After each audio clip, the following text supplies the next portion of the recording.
Kara unlocked the door to her new apartment, a creaky old place on the third floor.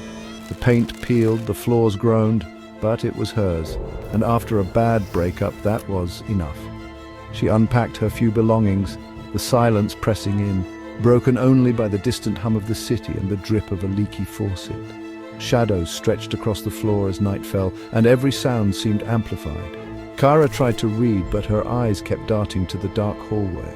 The apartment felt like it was listening, and she couldn't shake the feeling of being watched. She wrapped herself in a blanket, telling herself it was just nerves, and braced for her first night alone. The next morning, Kara met her landlord, Mr. Gable, a nervous man with trembling hands. He handed her a spare key and gave a single warning.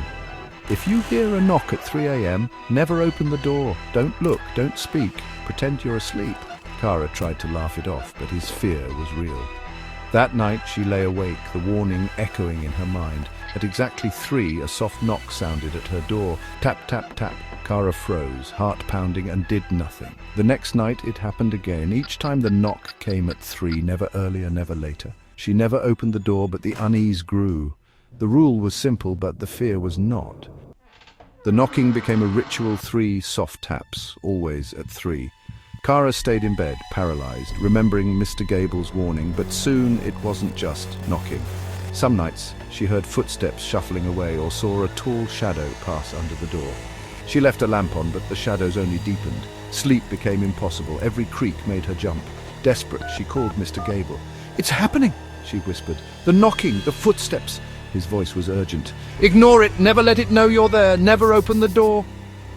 The haunting grew stronger, and Kara's fear became constant.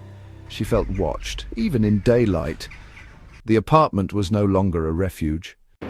Weeks passed. The knocks grew louder, no longer taps but pounding, demanding entry. One night the pounding was relentless, joined by a whisper, "Kara, let me in."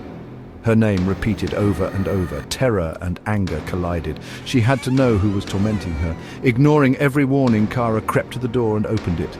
The pounding stopped. The hallway was empty, cold air rushing in, then a whisper at her ear. "Thank you." Kara slammed the door, dread sinking in. She hadn't seen anything, but she knew she'd let something in. The knocking stopped, but the presence was now inside. The real nightmare had begun. The apartment changed. Cold, heavy, haunted. Whispers echoed, objects moved on their own. Desperate for proof, Kara set up a camera. At 3 a.m. the footage showed a tall, faceless man in an old suit forming from the shadows, standing motionless before fading away. That was enough. Kara fled, leaving everything behind. She found a new apartment, tried to start over. For a while she felt safe. Then curiosity drew her to check the old camera feed. But the feed now showed her new hallway, and the faceless man standing there. The haunting had followed her. Sometimes when the night is quiet, you might hear a soft knock on your door. Whatever you do, don't open it. You might let him in too.